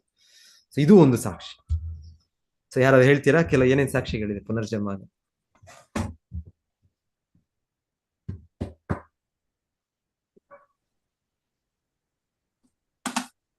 ಇಲ್ವಾ? ಪುನರ್ಜನ್ಮ ಇಲ್ಲ. ನನಗೆ ಮೊದಲಿಗೆ ಸ್ವಲ್ಪ ಸ್ವಲ್ಪ ನಂಬಿಕೆ ಇತ್ತು, ಭಾರತದಲ್ಲಿ ಹುಟ್ಟಿದ ಮೇಲೆ ನಂಬಿಕೆ ಇರುತ್ತೆ ನಮಗೆ. ಆದರೆ ಬಹಳ ಸಂಶಯ, ಎಲ್ಲಿ ಆತ್ಮ ಎಲ್ಲಿದೆ, ಎಲ್ಲಿ ಯಾಕೆ ಪುನರ್ಜನ್ಮ ಇದೆ? ಇಲ್ಲ, ಪುನರ್ಜನ್ಮ ಇಲ್ಲ. ಎಲ್ಲಿ ವಿಜ್ಞಾನಿಗಳೆಲ್ಲ ಕಂಡುಹಿಡಿದು ಬಿಟ್ಟಿದ್ದಾರೆ. ಎಲ್ಲ ನೋಡಿ ದೇಹದಲ್ಲಿ ಮೂಲೆ ಮೂಲೆ ಒಳಗೋಗ್ಬಿಟ್ಟಿದ್ದಾರೆ ಅವರು. ಹೃದಯದಲ್ಲಿ, ಹೊಟ್ಟೆಯಲ್ಲಿ, ಇದರಲ್ಲಿ ನಮ್ಮ ಇದರಲ್ಲಿ ಮೆದುಳಿನಲ್ಲಿ, ಅಲ್ಲಿ ಎಲ್ಲ ಹೋಗಿ ಇನ್ನ ಅದರೊಳಗೆ ಅಣುವಿಗೆ ಹೋಗಿ ಎಲ್ಲ ನೋಡ್ಬಿಟ್ಟಿದ್ದಾರೆ. ಎಲ್ಲಿ ಆತ್ಮನೇ ಇಲ್ಲ, ಪರಮಾತ್ಮನೂ ಇಲ್ಲ. ಇದೇನಿದು? ಇದು ಪುನರ್ಜನ್ಮ. ಇದು ಆತ್ಮ ಹೃದಯದಲ್ಲಿ ಇದೆ ಅಂತ ಇದೆಲ್ಲ ಬೊಗಳೆ, ಇದು ಅಷ್ಟೇ. ಆ ರೀತಿ ನಾನು ಯೋಚನೆ ಮಾಡ್ತಾ ಇದ್ದೆ, ಹೇಗೆ ನಂಬೋದು ಪುನರ್ಜನ್ಮ? ಮೈಕ್ರೋಸ್ಕೋಪ್ ಇದೆ, ತೋರಿಸಿ ನನಗೆ, ನೋಡ್ಬೇಕು ನಾನು. ಆತ್ಮ ಇದೆ, ಅದು ದೇಹವನ್ನು ಬಿಟ್ಟು ಹೋಗುತ್ತೆ, ಅದು ಇನ್ನೊಂದು ದೇಹಕ್ಕೆ ಹೋಗ್ತಾ ಇದೆ, ನೋಡ್ಬೇಕು ನಾನು ಮೈಕ್ರೋಸ್ಕೋಪ್. ಅದೊಂದು ನಿಗೂಢ ಪ್ರಭುಜಿ, ನಂಬಕ್ ಆಗದೇ ಇಲ್ಲ. ಏನಂತ್ಕೋಬೇಕಂತ ಗೊತ್ತಾಗಲ್ಲ ಪ್ರಭುಜಿ ಅದ್ರ ಬಗ್ಗೆ. ಇಲ್ಲಿ ಪ್ರಭುಪಾದ ಹೇಳ್ತಾರೆ ಸಾಕ್ಷಿ ಇದೆ ಅಂತ ಹೇಳ್ತಾರೆ. ಒಂದು ಸಾಕ್ಷಿ ಇದೆ. ಇದು ಇಲ್ಲಿ ಈ ದೇಹ ಇದು ಬೇರೆ ಬೇರೆ ಆಗಿದೆ, ಇದು ಎಲ್ಲ ಒಂದೇ ರೀತಿ ಇಲ್ಲ. ಇದು ಯಾಕೆ ಒಬ್ಬರು ನಿಮ್ಮ ಮನೆಯಲ್ಲಿ ಒಬ್ರು ಸುಂದರವಾಗಿರ್ಬೋದು, ಒಬ್ರು ಅಷ್ಟು ಸುಂದರವಾಗಿಲ್ಲ. ಒಬ್ರು ಮತ್ತೆ ಅವರ ಇದರಿಂದ ಶ್ರೀಮಂತ ಇದನ್ನು ಪಡಿತಾರೆ, ಇನ್ನೊಬ್ರು ಶ್ರೀಮಂತ ಇದು ಪಡೆಯೋದಿಲ್ಲ. ಯಾಕೆ? ಅವರವರ ಕರ್ಮದ ಪ್ರಭಾವದಿಂದ ಕರ್ಮಕ್ಕೆ ಅನುಸಾರವಾಗಿ ಅವರವರಿಗೆ ಅದು ಸಿಗ್ತದೆ. ಸ್ಟಡಿ ಮಾಡುವಾಗ ನೀಟ್ ಎಕ್ಸಾಮ್ ಪ್ರಿಪೇರ್ ಆಗ್ತಾ ಇರ್ತಾರೆ. ಸೊ ಆದ್ರೆ ಚೆನ್ನಾಗಿ ಪ್ರಿಪೇರ್ ಆಗಿದ್ದವರು ಒಂದೊಂದ್ಸಲ ಎಷ್ಟೋ ಸಲ ಆಗತ್ತೆ, ಅದು ಒಳ್ಳೆ ಫ್ರೆಂಡ್ಸ್, ಸ್ನೇಹಿತರು ಪ್ರಿಪೇರ್ ಆಗ್ತಾ ಇರ್ತಾರೆ. ಒಬ್ಬ ಹುಡುಗ ಇನ್ನೊಬ್ಬನಿಗೆ ಹೇಳ್ಕೊಡ್ತಾ ಇರ್ತಾನೆ. ಎಷ್ಟೊಂದ್ ಕಡೆ ಇಬ್ಬರಲ್ಲಿ ಅವನೇ ಸ್ಮಾರ್ಟ್ ಇರ್ತಾನೆ, ಆದ್ರೆ ರ್ಯಾಂಕಿಂಗ್ ಬಂದಾಗ ಇವನಿಗೆ ಮೇಲ್ ರ್ಯಾಂಕಿಂಗ್ ಬರುತ್ತೆ. ಇವನ್ ನಾವು ಟಾಪ್ ನೋಡಿದ್ರೆ ಇವನಿಗೇನೋ ಆಗಿ 500 ಕೆಳಗೆ ಬಂದ್ಬಿಟ್ಟಿರ್ತಾನೆ. ಪ್ರಭುಜಿ ನಾವ್ ನಂಬೋದು ಅನ್ಸುತ್ತೆ ಪ್ರಭುಜಿ, ಯಾಕಂದ್ರೆ ಜಯ ವಿಜಯ ನಾನು ಕಲ್ಸಿದ್ದು ಇವ್ರು ನನ್ನ ಸ್ನೇಹಿತನಿಗೆ. ನಾನ್ ನೋಡಿದ್ರೆ ನಾನು ಹಿಂದೆ ಬಿಟ್ಬಿಟ್ಟೆ ರ್ಯಾಂಕಿಂಗ್. ಇವನ್ ನೋಡಿದ್ರೆ ನನಗಿಂತ ಮೇಲೆ ಒಳ್ಳೆ ರ್ಯಾಂಕಿಂಗ್ ಕೊಡೋ, ಒಳ್ಳೆ ಕಲಿಗು. ಯಾಕಂದ್ರೆ ನಮ್ನಿಷ್ಟು ಹೇಳ್ತಾ ಇರ್ತಾರೆ, ಅವ್ರ ಐ ಟಿ ಕಲಿಯುವಾಗ ನಮ್ನಿಷ್ಟು ಐ ಟಿ ಕಲಿಯುವಾಗ ಯಾರೋ ಸ್ಟೂಡೆಂಟ್ ಯಾರೋ ಅವ್ರು ಇವ್ರಂತೆ, ಅವ್ರ ಪ್ರಭುಗಳು ಅವ್ರು ಕಲಿಸ್ತಾ ಇರಲ್ಲ. ನಂತರ ನೋಡಿದ್ರೆ ಐ ಟಿ ಅಲ್ಲಿ ಎಂಟರ್ ಆಗುವಾಗ ಪ್ರಭುಪಾದರಿಗೆ ನಮ್ಮ ಪ್ರಭುಜಿಗೆ ಕಾನ್ಪುರ್ ಸಿಕ್ತು, ಅವ್ರಿಗೆ ಡೆಲ್ಲಿಯಲ್ಲಿ ಸಿಕ್ತು. ಆ ಟೈಮಲ್ಲಿ ಡೆಲ್ಲಿ ಮುಂದೆ ಇತ್ತು ಅಂತ ಹೇಳ್ತಾರೆ, ಇವ್ರಿಗೆ ಸಿಗ್ಲಿಲ್ಲ. ಹರೇ ಕೃಷ್ಣ ಪ್ರಭುಜಿ. ಪ್ರಭುಜಿ ನಾವು ನಿತ್ಯ ಜೀವನದಲ್ಲಿ ಸಹ ಒಂದು ಆತ್ಮದ ಒಂದು ಇದನ್ನ ನೋಡ್ಬೋದು ಪ್ರಭುಜಿ. ಈಗ ಯಾರ ತೀರ್ಕೊಂಡು ಹೋಗಿದ್ದಾರೆ ಅಂತ ಹೇಳಿದ್ರೆ, ಅವ್ರು ತೀರ್ಕೊಂಡು ಹೋದ್ರು, ಹೊಟ್ಟೋದ್ರು ಅಂತ ಹೇಳ್ತೀವಿ. ಯಾರು ಹೊಟ್ಟೋದ್ರು? ಜೀವ ಇಲ್ಲೇ ಇಲ್ಲ, ದೇಹ ಇಲ್ಲೇ ಇದೆ. ಹೊಟ್ಟೋಗೋರು ಯಾರು? ಆತ್ಮ. ಸೊ ದಟ್ ಈಸ್ ನಮ್ಮ ಬೇಸಿಕ್, ನಮ್ಮ ಜೀವನದಲ್ಲಿ ಪ್ರತಿದಿನ ನಾವು ನೋಡುವಂತದ್ದು ಆಕ್ಚುಲಿ. ಇಂಗ್ಲಿಷ್ ನಲ್ಲಿ ನೋಡಿ, ಇಂಗ್ಲಿಷ್ ಭಾಷೆಯಲ್ಲಿ ಈ ಪಾಸ್ಟ್ ಅಲ್ಲೇ ಇದೆ ಅಲ್ಲಿ. ಪ್ರಭುಜಿ ಹರೇ ಕೃಷ್ಣ ಪ್ರಭುಜಿ. ಇದು ಒಂದು ಪ್ರಭುಜಿ, ನಮ್ ಕರ್ಮದ ಫಲ ನಾವು ಜನ್ಮ ಪಡಿತೀವಿ ಅನ್ನೋದಕ್ಕೆ ಈ ಜಯ ವಿಜಯರ ಕರ್ಮದಿಂದ ಅವ್ರ ಹಿರಣ್ಯಕಶ್ಯಪು ಆತರ ಜನ್ಮ ಸಿಕ್ತಲ್ಲ ಪ್ರಭುಜಿ, ಅದೊಂದು ನಿದರ್ಶನ ಅಂದ್ಕೋಬಹುದಲ್ಲ ಪ್ರಭುಜಿ? ಹೌದು, ನೋಡಿ ಎಷ್ಟು ನಿದರ್ಶನಗಳಿದೆ. ನೀವ್ ಹೇಳಿದ್ದು ಒಳ್ಳೇದು. ಈ ತರ ನೀವು ಶಾಸ್ತ್ರವನ್ನು ಓದುವಾಗ ನಾವು ಎಷ್ಟು ನಿದರ್ಶನಗಳಿದೆ ಪುನರ್ಜನ್ಮದ ಬಗ್ಗೆ. ಒಂದು ಅಲ್ಲ, ಎರಡು ಅಲ್ಲ, ನೂರಾರು ಸಾವಿರಾರು ಇದೆ ಅಲ್ವಾ? ಭರತ ಮಹಾರಾಜರದು ಭಾಗವತದಲ್ಲಿ ನೀವು ಕೇಳ್ತೀರಾ, ಅವ್ರ ಚಕ್ರವರ್ತಿ ಆಗಿದ್ರು ಅಂತ. ಮತ್ತೆ ಮರುಜನ್ಮದಲ್ಲಿ ಅವ್ರು ಏನಾಗ್ಬಿಟ್ರು? ಜಿಂಕೆ ಆಗ್ಬಿಟ್ರು. ಮತ್ತೆ ತಿರ್ಗಾ ಜಡ ಭರತನಾಗ್ಬಿಟ್ರು. ನೋಡಿ, ಸಾಕ್ಷಿ ಇದೆ. ನೀವ್ ಹೇಳಿದ್ ಕರೆಕ್ಟ್. ನೋಡಿ, ಮಾತಾಜಿ ಹೇಳಿ ಕರೆಕ್ಟ್, ಶಾಸ್ತ್ರದಲ್ಲಿ ಕೊಟ್ಟಿದ್ದಾರೆ. ಜಯ ವಿಜಯ ಅಂತ ಇರೋರು ಹಿರಣ್ಯಾಕ್ಷ ಆದ್ರು. ಮತ್ತೆ ಅವ್ರು ಕಂಸ, ಅದ್ರ ಮುಂಚೆ ಮತ್ತೆ ರಾವಣ ಇದಾದ್ರು, ಕುಂಭಕರ್ಣ. ಮತ್ತೆ ತಿರ್ಗಾ ಅವರು ಕಂಸ ಮತ್ತೆ ಕಂಸ ಅಲ್ಲ ಸರ್, ದಂತವಕ್ರ ಮತ್ತೆ ಶಿಶುಪಾಲ ಆದ್ರು. ಅವ್ರು 3 ಜನ್ಮಗಳ ಇದು ಕೊಟ್ಟಿದ್ದಾರೆ, ಅವರು ವಿವರಣೆ ಕೊಟ್ಟಿದ್ದಾರೆ. ಇದು ಸಾಕ್ಷಿ ಅಲ್ವಾ ಇದು? ರಾವಣ ಕುಂಭಕರ್ಣ ಆದ್ರು. ಧನ್ಯವಾದಗಳು. ಸಾಕ್ಷಿ ಇದು, ಡೆಫಿನೆಟ್ಲಿ ಸಾಕ್ಷಿ. ಪ್ರಭುಜಿ ಗಜೇಂದ್ರ. ಗಜೇಂದ್ರ ಅದು ಇನ್ನೊಂದು ಉದಾಹರಣೆ, ಅದು ಸಾಕ್ಷಿ ಅಲ್ವಾ? ಹಿಂದೆ ಯಾರಾದ್ರೂ ಆನೆ ಯಾವ್ದಾದ್ರು ಪ್ರಾರ್ಥನೆ ಮಾಡಕ್ಕಾಗತ್ತಾ? ಸಾಮಾನ್ಯವಾಗಿ ನೋಡೋದು ಆಗೋದಿಲ್ಲ. ಆದ್ರೆ ಆ ಆನೆಯ ದೇಹದಲ್ಲೂ ಕೂಡ ಅವರು ಭಗವಂತನನ್ನು, ಆ ಭಾಗವತದಲ್ಲಿ ಮುಂದೆ ಓದ್ತೇವೆ ನಾವು, ಆ ಶ್ಲೋಕಗಳಿದೆ. ಅದನ್ನ ನನ್ನ ಪ್ರಿಂಟ್ ಬಿಟ್ಕೊಳ್ಳೋದು ನನಗೆ ಕಂಠಪಾಠ ಆಗ್ಲಿಲ್ಲ ಇಷ್ಟವರೆಗೂ. ಸ್ವಲ್ಪ ಭಕ್ತರು ಕಂಠಪಾಠ ಮಾಡ್ತಾರೆ ಗಜೇಂದ್ರನ ಪ್ರಾರ್ಥನೆಗಳು, ತುಂಬಾ ಸೊಗಸಾದ ಪ್ರಾರ್ಥನೆಗಳು. ಆಕ್ಚುಲಿ ಹೇಳ್ತಾರೆ ಆ ಪ್ರಾರ್ಥನೆಗಳೆಲ್ಲ ಅವರು ಹಿಂದಿನ ಜನ್ಮದಲ್ಲೇ ಅವರು ಅದನ್ನ, ಕೆಲವು ಪ್ರಾರ್ಥನೆಗಳು ಅದರಲ್ಲಿ ಅವರು ಜನ್ಮದಿಂದಾನೇ ಅವ್ರಿಗಿತ್ತು, ಅವ್ರಿಗೆ ಹಾಗೆ ಅವ್ರಿಗೆ ನೆನಪು ಬಂತು ಅಂತ ಹೇಳ್ತಾರೆ. ಆ ಸಮಯದಲ್ಲಿ, ಆ ಕಷ್ಟದಲ್ಲಿ ಅವ್ರಿಗೆ, ಆ ಮೊಸಳೆ ಅವ್ರನ್ನ ಹಿಡಿದಾಗ, ಅವ್ರನ್ನ ಆ ಸಾವಿನ ಕ್ಷಣದಲ್ಲಿ ಅವ್ರು ಯಾರನ್ನೂ ಕೂಡ ಕರೀಲಿಲ್ಲ, ನೇರವಾಗಿ ಅವರು ಕೃಷ್ಣನನ್ನು ಕರೀತಾ ಅವರು ಆದ್ಯ ಪ್ರಾರ್ಥನೆಗಳನ್ನ ಸಲ್ಲಿಸ್ತಾರೆ. ಎಸ್, ಧನ್ಯವಾದಗಳು. ನೋಡಿ, ಇದೆಲ್ಲ ಸಾಕ್ಷಿ ಅಲ್ವಾ ಇದು? ಹರೇ ಕೃಷ್ಣ. ಹರೇ ಕೃಷ್ಣ ಪ್ರಭುಜಿ. ಮುರಳೀಧರ್ ಪ್ರಭುಜಿ, ಹೇಳಿ ಪ್ರಭುಜಿ. ಪ್ರಭುಜಿ, ಇಲ್ಲಿ ಒಂದು ಇದು ಪುನರ್ಜನ್ಮಕ್ಕೆ ಸಾಕ್ಷಿ ಏನು ಅಂತ ಕೇಳಿದಾಗ ಕಣ್ಣು ಮುಂದೆ ಕಾಣುವಂತದ್ದು ಒಂದು ಸಾಕ್ಷಿ ಇದೆ. ಏನಂತಂದ್ರೆ, ಈ ಕೆಲವ್ರ ಮನೆಯಲ್ಲಿ ಟ್ವಿನ್ ಮಕ್ಳು ಹುಟ್ಟಿರ್ತಾರೆ. ಟ್ವಿನ್ ಮಕ್ಳು ಹುಟ್ಟಿದಾಗ ಏನಾಗ್ತದೆ ಅಂತಂದ್ರೆ, ಅವರು ನೋಡಕ್ಕೆ ಎಲ್ಲ ಅವ್ರ ತಂದೆ ತಾಯಿ ಒಬ್ಬರೇ, ಮತ್ತೆ ಪರಿಸರ ಒಂದೇ, ಮತ್ತೆ ಎಲ್ಲ ಒಂದೇ, ಅಲ್ಲಿ ತಿಂಡಿ ಬಟ್ಟೆ ಎಲ್ಲ ಒಂದೇ. ಆದ್ರೆ ಅದ್ರಲ್ಲಿ ಹೇಗೆ ವ್ಯತ್ಯಾಸ ಇರುತ್ತೆ ಅಂದ್ರೆ, ಒಂದು ನಾವು ಕೆಲವು ಸಲ ನೋಡಿದಾಗ ಅವರೇ ಇವರ ಅಂತ ಕನ್ಫ್ಯೂಸ್ ಮಾಡ್ಕೋತೀವಿ. ಹೆಸರು ಒಂದೇ ಕೆಲವು ಸಲ. ಅವ್ರ ತಂದೆ ತಾಯಿನ ಕೇಳಿದ್ರೆ ಸ್ವಭಾವದಲ್ಲಿ ಹೇಗೆ ಅಂದ್ರೆ ವ್ಯತ್ಯಾಸ ಇದೆ ಅಂತಾರೆ. ಯಾಕೆ ವ್ಯತ್ಯಾಸ ಅಂದ್ರೆ, ಅಲ್ಲಿ ಮೆಷಿನ್ ಪಾರ್ಟ್ ಒಂದೇ. ಅಂದ್ರೆ ದೇಹ ಅನ್ನೋದು ಬರೀ ಮೆಷಿನರಿ. ಒಳಗಡೆ ಮ್ಯಾನೇಜರ್ ಅಂತಂದ್ರೆ ಅದಕ್ಕೆ ಅಂತಃಕರಣ ಅಂತದೆ, ಮನ ಬುದ್ಧಿ ಚಿತ್ತ ಅಹಂಕಾರ. ಇದನ್ನ ಗೃಹೀತೈತ್ವಾನಿ ವಾಯುರ್ಗಂಧಾನಿ ಮಾಶಾತ್ ಅಂದ್ರೆ, ಈ ವಾಯು ಹೇಗೆ ಈ ಸುಗಂಧಗಳನ್ನ ತಗೊಂಡು ಬೇರೆ ಕಡೆ ಹೋಗುತ್ತೆ, ಅದೇ ರೀತಿ ನಮ್ಮ ಕಳೆಯವರದಿಂದ ಇಂದ್ರಿಯ ಬುದ್ಧಿನ ತಗೊಂಡು ಹೋಗ್ತದೆ ಅಂತ ಹೇಳಿ ಕೃಷ್ಣ ಹೇಳಿದ್ದಾರೆ ಅಲ್ಲಿ. ಇನ್ನೊಂದ್ ಕಡೆ ಕರ್ಮಾನುಬಂಧೀನಿ ಮನುಷ್ಯ ಲೋಕೆ ಅಂತಾನೂ ಇದೆ, ಇದೇ ಭಗವದ್ಗೀತೆಯಲ್ಲಿ ಇರೋದು ಇವೆಲ್ಲ. ಅದು ಹಾಗಾಗಿ ಆ ಸ್ವಭಾವ ಯಾಕೆ ವ್ಯತ್ಯಾಸ ಆಯ್ತು ಅಂತಂದ್ರೆ, ಆ ಸ್ವಭಾವ ಹಿಂದಿನ ಜನ್ಮದ್ದು. ವ್ಯಕ್ತಿ ಒಂದೇ ಆಗಿದ್ರು, ವ್ಯಕ್ತಿ ನೋಡಕ್ ಒಂದೇ ಆಗಿದ್ರು, ಸ್ವಭಾವ ಹಿಂದಿನ ಜನ್ಮದಾಗಿರೋದ್ರಿಂದ ಕಣ್ಮುಂದೆನೆ ನಮ್ಗೆ ಸಿಗುತ್ತೆ. ಹಾಗಾಗಿ ಈ ಇದರಲ್ಲಿ ಆ ಮ್ಯಾನೇಜರ್ ಪಾರ್ಟಿ ಅಂತಃಕರಣದಲ್ಲಿ ಆಟಿಟ್ಯೂಡ್, ಬಿಹೇವಿಯರ್, ಕ್ಯಾರೆಕ್ಟರ್, ABC ಅಂತ ಬರ್ತಾ ಇದೆ. ಇದು 3 ಮನಸ್ಸಿಗೆ ಸಂಬಂಧಪಟ್ಟ, ಇದು 3ರಲ್ಲಿ ವ್ಯತ್ಯಾಸ ಆಗೋಗಿದೆ, ಒಂದೇ ಮನೇಲಿ ಇದ್ರು ಸಹ. ಸೊ ಹಾಗಾಗಿ ಇದರಿಂದ ಅವರು ಈ ದೇಹ ಈ ಜನ್ಮದ್ದಾದ್ರೂ ಅವ್ರದ್ದು ಇದು ಏನು ಅಂತಃಕರಣ ಈ ಜನ್ಮದಲ್ಲ ಅಂತ ಗೊತ್ತಾಗುತ್ತೆ. ನೋಡಿ, ಪ್ರತಿಯೊಬ್ಬರಿಗೂ ಒಂದು ರೀತಿಯ ಇಷ್ಟ. ಇವಾಗ ನಿಮಗೆ ಜಾಮೂನ್ ಇಷ್ಟ ಆಗ್ಬೋದು, ನನಗೆ ಜಾಮೂನ್ ಇಷ್ಟ ಇಲ್ಲ, ನನಗೆ ಇನ್ನೇನೋ ಬೇರೆ ಇಷ್ಟ ಆಗುತ್ತೆ. ನೀವ್ ಹೇಳಿದಾಗೆ ಟ್ವಿನ್ಸ್, ಅವಳಿ ಜವಳಿ ಮಕ್ಕಳು, ಆದ್ರೆ ಬೇರೆ ಬೇರೆ ಇದು ದೇಹ ಒಂದೇ ರೀತಿಯಲ್ಲಿ ಕಾಣುತ್ತೆ. ಅಂದ್ರೆ ಒಬ್ಬೊಬ್ಬರು ವ್ಯಕ್ತಿಗೂ ಒಂದೊಂದು ರೀತಿಯ ಇದಿದೆ, ವ್ಯಕ್ತಿತ್ವ ಇದೆ. ಅದು ಸೊ ನಮಗನ್ಸುತ್ತೆ ಈ ವ್ಯಕ್ತಿ ಈ ತರ ಮಾಡ್ಬೋದು ಈಗ ಅನ್ಸುತ್ತೆ ಒಂದ್ಸಲ, ಏನಾದ್ರು ಯೋಚನೆ ಮಾಡುವಾಗ ಈ ತರ ಈ ವ್ಯಕ್ತಿಗೆ ಇದು ಆದ್ರೆ ಆ ವ್ಯಕ್ತಿ ಇನ್ನೊಂದ್ ತರ ಮಾಡ್ತಾರೆ. ಅಂದ್ರೆ ಆ ವ್ಯಕ್ತಿಗೆ ಭಗವಂತನ ಸ್ವತಂತ್ರ ಕೊಟ್ಟಿದ್ದಾನೆ, ಮತ್ತೆ ಇಚ್ಛೆ ಇದೆ ಅವ್ರಿಗೆ. ಸೊ ಅವರು ನಮ್ಗೆ ಯೋಚನೆ ಮಾಡೋ ಇದಕ್ಕಿಂತನೂ ಅವ್ರು ಇನ್ನೊಂದು ರೀತಿ, ಅವರು ಸ್ವತಂತ್ರವಾಗಿ ಅವರು ಚಟುವಟಿಕೆ ಆಗುತ್ತೆ. ಅವ್ರು ಇನ್ನೊಂದು ರೀತಿಯ ವ್ಯಕ್ತಿತ್ವ, ಬೇರೆ ವ್ಯಕ್ತಿತ್ವ. ಅದು ಭಗವಂತನ ಒಂದು ಇದು ಕೂಡ ಕೊಟ್ಟಿದ್ದಾನೆ, ಇಂಡಿಪೆಂಡೆನ್ಸ್ ಅನ್ನು ಕೊಟ್ಟಿದ್ದಾನೆ, ಒಂದು ಸ್ವತಂತ್ರ ಅಂತ ಕೊಟ್ಟಿದ್ದಾನೆ. ಹಾಗಾಗಿ ವ್ಯಕ್ತಿ ಒಂದೇ ರೀತಿಯಲ್ಲಿ ಇರ್ತಾರೆ ಅಂತ ಇಲ್ಲ. ಮೆಷಿನ್ ಅಂದ್ರೆ ಒಂದೇ ರೀತಿ ಕೆಲಸ ಮಾಡುತ್ತೆ. ನೀವು ಹೇಳ್ಬೋದು, ಈ ಮೆಷಿನ್ ಇಷ್ಟೇ ಅಪ್ಪ, ಇಷ್ಟು ವರ್ಷಗಳೇ ಕೆಲಸ ಮಾಡೋದು, ಅದು ಹೀಗೆ ಮಾಡೋದು. ಅದೇ ನಾವು ಮೆಷಿನ್ ಅಲ್ಲ, ನಾವು ಆತ್ಮ ನಾವು. ಸೊ ಹಾಗಾಗಿ ನಾವು ಈ ಮೆಷಿನ್ ರೀತಿಯಲ್ಲಿ ನಾವು ಕೆಲಸ ಮಾಡೋದಿಲ್ಲ. ನಾವು ಭಿನ್ನವಾಗಿ ಬೇರೆ ಬೇರೆ ರೀತಿಯಾಗಿ, ಎಷ್ಟು ಇನ್ಫೈನೈಟ್ ಪರ್ಮಿಟೇಷನ್ ಕಾಂಬಿನೇಷನ್, ಹೇಗೆ. ಸೊ ಇದೆಲ್ಲ ನೋಡಿದ್ರೆ ಇದು ಭಿನ್ನ. ದೇಹ ಬೇರೆ, ಆತ್ಮ ಬೇರೆ, ಜೀವ ಬೇರೆ.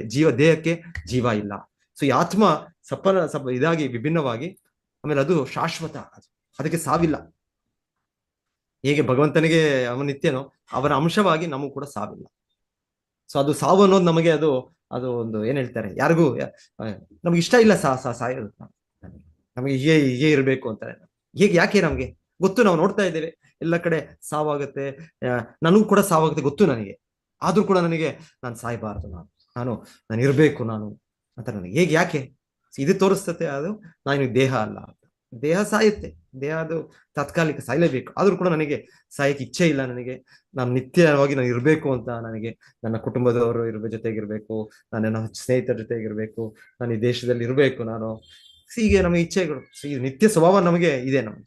ಸೊ ಈ ನಿತ್ಯ ಸ್ವಭಾವ ದೇಹಕ್ಕಲ್ಲ, ಅದು ಆತ್ಮಕ್ಕೆ. ಸೊ ಈ ದೇಹ ಅದು ಅನಿತ್ಯ ಆಗೋದ್ರಿಂದ ಮತ್ತೆ ಎಲ್ಲೋಗೋದು ದೇಹ, ಆತ್ಮ ಇನ್ನೊಂದು ದೇಹವನ್ನು ಪಡಿಲೇಬೇಕು. ಸೊ ಇದು ಹೀಗೆ ನಾವು ಭಗವದ್ಗೀತೆ ಕೃಷ್ಣ ಉದಾಹರಣೆ ಕೊಡೋದು ವಾಸಾಂಸಿ ಜೀರ್ಣಾನಿ ಯಥಾ ವಿಹಾಯ. ಸೊ ಒಂದು ಬಟ್ಟೆಯನ್ನ ನಾವು ಧರಿಸಿದಾಗೆ ಆತ್ಮ ಈ ಒಂದು ಬಟ್ಟೆ ಈ ದೇಹವನ್ನು, ಈ ಮನುಷ್ಯ ದೇಹ, ಈ ಒಂದು ಭಾರತ ದೇಹ, ಈಗ ಒಂದು ಈ ರೀತಿಯ ದೇಹ, ಈ ರೀತಿಯ ಒಂದು ದೇಹ ಲಕ್ಷಣ ಇದನ್ನು ಪಡೆಯುತ್ತೆ. ಮತ್ತೆ ಇದು ಹಳೇದಾದ್ಮೇಲೆ, ಹಳೆ ಬಟ್ಟೆ ಆದ್ಮೇಲೆ ಎಷ್ಟು ವರ್ಷ ಅಂತ ನಾವು ಬಟ್ಟೆ ಹಾಕೊಳ್ತೇವೆ. ಓಕೆ, 1 ವರ್ಷ ಆಯ್ತು, 2 ವರ್ಷ ಆಯ್ತು, 5 ವರ್ಷ ಆಯ್ತು, 10 ವರ್ಷ ಆಯ್ತು, 20 ವರ್ಷ ಆಯ್ತು, ಬಟ್ಟೆನ ಮತ್ತೆ ಬಿಡಬೇಕು, ಮತ್ತೆ ಬೇರೆ ಬಟ್ಟೆ ಹಾಕೊಳ್ತೇವೆ. ಸೊ ಕೃಷ್ಣ ಹೇಳ್ತಾರೆ ಅದೇ ರೀತಿಯಲ್ಲಿ ನಾವು ಜೀವಿಗಳು, ಆತ್ಮ ಇನ್ನೊಂದು ಬಟ್ಟೆ, ಇನ್ನೊಂದು ದೇಹವನ್ನು ಸ್ವೀಕರಿಸ್ತೇವೆ. ಸೊ ಬಹಳ ಇದು ಈ ರೀತಿ ಪುನರ್ಜನ್ಮ ಇದೆ. ಇದು ಕೂಡ ಒಂದು ಸಾಕ್ಷಿ. ಈ ರೀತಿ ಮುಖಭಾವಗಳು ಬೇರೆ ಬೇರೆ ಆಗಿರೋದು, ಮತ್ತೆ ಇದರಿಂದ ಇದು ಒಂದು ಪುನರ್ಜನ್ಮದ ಸಾಕ್ಷಿ. ಮತ್ತೆ ಕೃಷ್ಣನೇ ಗೀತೆಯಲ್ಲಿ ಹೇಳ್ತಾ ಇದ್ದಾರೆ, ಅವನಿಗಿಂತ ದೊಡ್ಡ ಅಧಿಕಾರಿ ಯಾರಿದ್ದಾರೆ?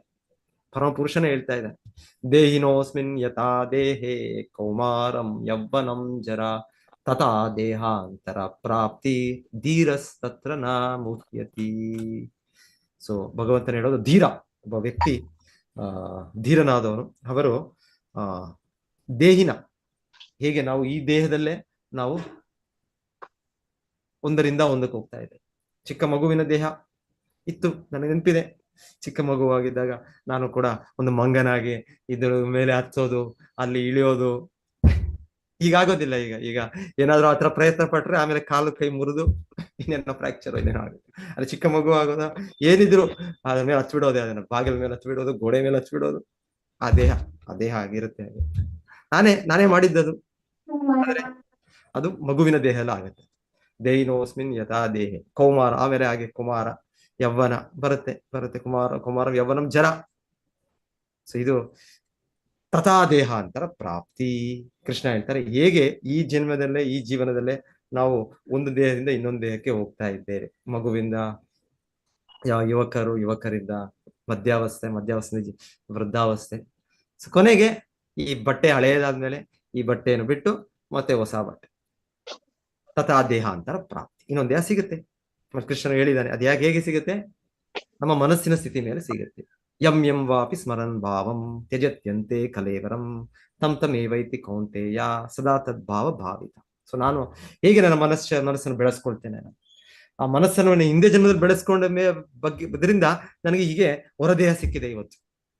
ಇವಾಗ ಏನೋ ಮನುಷ್ಯನ ದೇಹ ಸ್ವಲ್ಪ ಸಿಕ್ಕಿದೆ ನನಗೆ ಅಂದ್ರೆ ಹಿಂದೆ ಜನ್ಮದ ಇಲ್ಲಿ ಅದರಿಂದ ಆ ರೀತಿಯ ಒಂದು ಇದರಿಂದ ಮತ್ತೆ ಭಗವಂತನ ಕೃಪೆ, ಆ ತರ ವಿಕಾಸಗೊಂಡು ಜೀವಿಗಳು 80 ಲಕ್ಷ ಜೀವರಾಶಿಗಳನ್ನ ಮುಗಿಸ್ಕೊಂಡು ನಾನು ಮನುಷ್ಯನಾಗಿ ಬಂದಿದ್ದೇನೆ. ನಾನು ಈ ಮನಸ್ಸನ್ನು ಹೇಗೆ ಹಿಂದೆ ಜನ್ಮದಲ್ಲಿ ಮಾಡಿದ್ದೆ, ಆ ರೀತಿ ಈಗ ನನಗೆ ಆ ರೀತಿಯ ಒಂದು ಇಚ್ಛೆಗಳನ್ನು ಪೂರೈಕೆ ಮಾಡುವ ದೇಹವನ್ನು ಪ್ರಕೃತಿ ಭಗವಂತನು ನನಗೆ ಅನುಗ್ರಹಿಸಿದ್ದಾನೆ.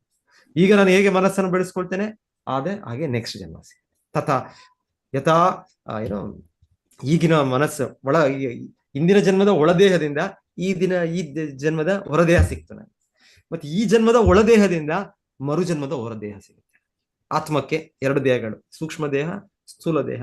ಸೂಕ್ಷ್ಮ ದೇಹ ನಾನು ಹೇಗೆ ಬೆಳೆಸ್ಕೊಂಡಿದ್ದೇನೆ, ನಾನು ಇಲ್ಲಿ ಈ ಜನ್ಮದಲ್ಲಿ ನಾನು ಇದು ಇರೋದು ಆ ಎಂಜಾಯ್ಮೆಂಟ್ಗೆ, ಆನಂದಕ್ಕೆ, ಇಂದ್ರಿಯ ಸುಖಕ್ಕೆ. ಸೊ ನಾನು ಏನ್ ಮಾಡೋದು ತೊಂದರೆ ಇಲ್ಲ. ನಾನು ಯಾರು ನೋಡಿದ್ದಾರೆ ಪುನರ್ಜನ್ಮವನ್ನು, ಈಗ ಈಟ್ ಡ್ರಿಂಕ್, ಏನು ಚೆನ್ನಾಗಿ ಮೆರಿ ಎಂಜಾಯ್ ಚೆನ್ನಾಗಿ ಆನಂದಿಸೋಣ, ಏನು ಅದಕ್ಕೆ ಮಿತಿನೇ ಇಲ್ಲ. ಅದಕ್ಕೆ ಇದು ತಿನ್ನೋಣ, ಅದು ತಿನ್ನೋಣ, ಯಾವ ಒಂದು ಇದಿಲ್ಲ. ಅದಕ್ಕೆ ಯಾವ್ದು ತಿನ್ಬೇಕು, ಯಾವ್ದು ತಿನ್ಬಾರ್ದು ಅಂತಿದಿಲ್ಲ, ಯಾವ್ದನ್ನ ಮಾಡ್ಬೇಕು, ಯಾವ್ದು ಮಾಡಬಾರ್ದು ಅಂತಿಲ್ಲ. ಸೊ ನಾನು ಈ ರೀತಿ ಒಂದು ಪ್ರಾಣಿಗಳಾಗಿ ನಾನು ಒಂದು ಹಂದಿಯ ರೀತಿಯಲ್ಲಿ, ನಾನೊಂದು ಕ್ರೂರ ಪ್ರಾಣಿಗಳ ರೀತಿಯಲ್ಲಿ ನನ್ನ ಚಟುವಟಿಕೆಗಳಾಗಿ ಆ ರೀತಿಯ ಇಂದ್ರಿಯ ಸುಖವನ್ನು ನಾನು ಹಂಬಲಿಸುತ್ತಾ, ಸೊ ಆ ರೀತಿ ನಾನು ಒಂದು ಪ್ರತಿಯೊಂದಕ್ಕೂ ಒಂದು ಮಾನವ ಜನ್ಮದಲ್ಲಿ ವ್ಯವಸ್ಥಿತವಾಗಿದೆ.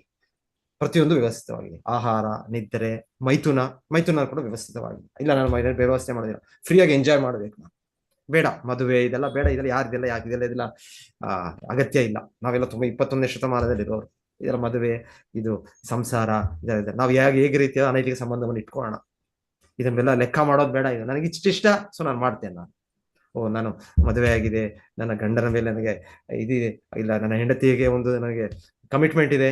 ವಿವಾಹ ಯಜ್ಞ, ಶಾಸ್ತ್ರದಲ್ಲಿ ವಿವಾಹ ಯಜ್ಞ ಅಂದ್ರೆ ಅಲ್ಲಿ ಕಮಿಟ್ಮೆಂಟ್ ಅಲ್ಲಿ ನಾನು ಜೀವನಾದ್ಯಂತ ನಾನು ನಿಮಗೆ ಸಹಾಯ ಮಾಡ್ತೇನೆ, ಸೇವೆ ಮಾಡ್ತೇನೆ ಅಂತ ಕಮಿಟ್ಮೆಂಟ್ ಅಲ್ಲಿ.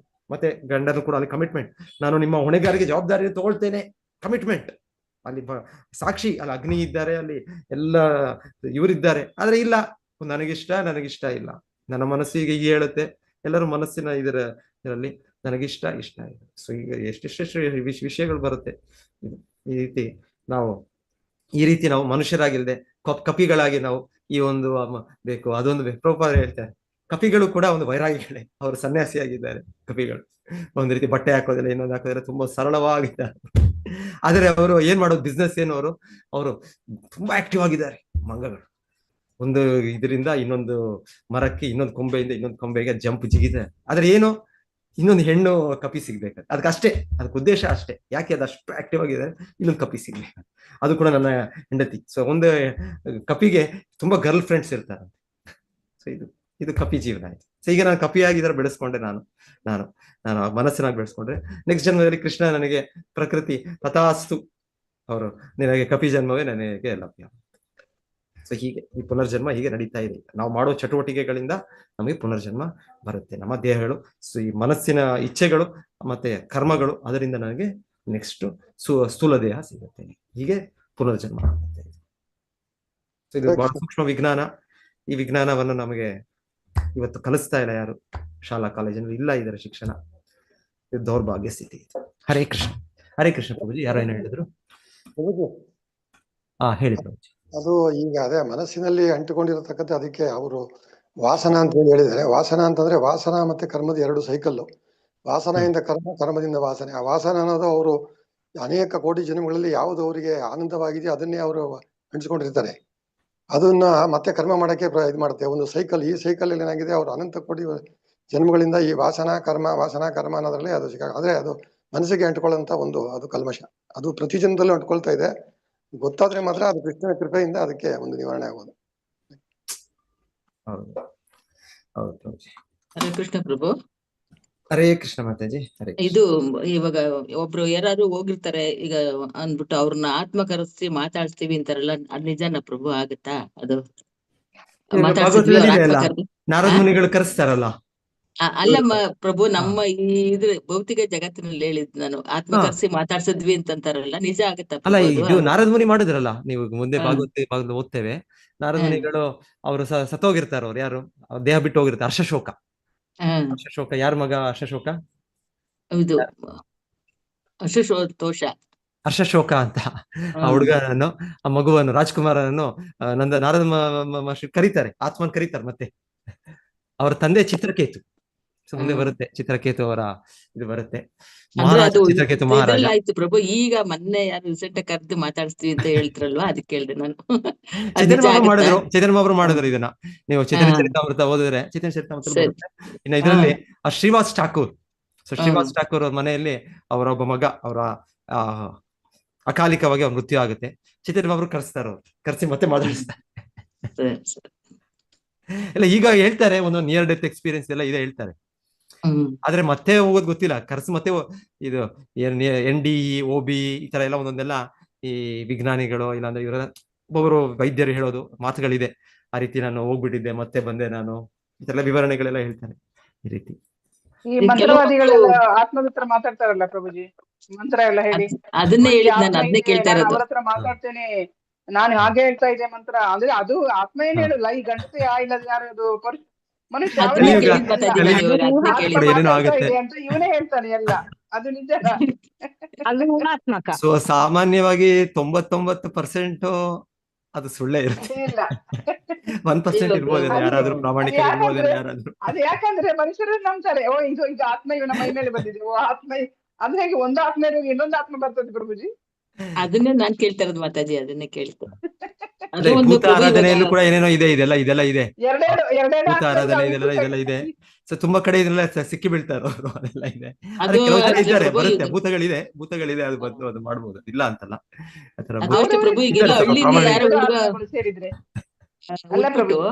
ಅವ್ರ ತರನೇ ಹುಟ್ಟಿದಾನೆ, ಅವ್ರ ತರನೇ ಪುನರ್ಜನ್ಮ ಬಂದಿದೆ ಅಂತಾರಲ್ಲ. ಈಗ ಸಾಯಿಬಾಬಾ, ಶಿರಡಿ ಸಾಯಿಬಾಬಾ ಅವರೆಲ್ಲ ಹುಟ್ಟಿದ್ದಾರೆ, ಅವ್ರ ತರನೇ ಹುಟ್ಟಿದ್ದಾರೆ ಅಂತಾರಲ್ಲ. ಅದು ಹಿಂಗೆ ಪ್ರಭು ಪುನರ್ಜನ್ಮ ಬೇಕು.